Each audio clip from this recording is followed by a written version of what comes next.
Hi, welcome to Module 2. This is the introduction page, and I just want to briefly go through what we're going to be covering during this module. You're going to watch a video about how important critical thinking is in the workplace. You're going to participate in a discussion board where you're going to see different questions that you need to answer, and you're going to submit your response, and then you're going to reply to two of your classmates. This is how we get to know each other and build an online community. And this is part of your participation.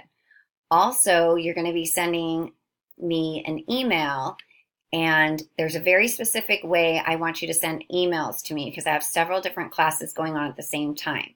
So I want you to use, you can see this right here, your inbox for Canvas. That's where you should be sending your emails from to me.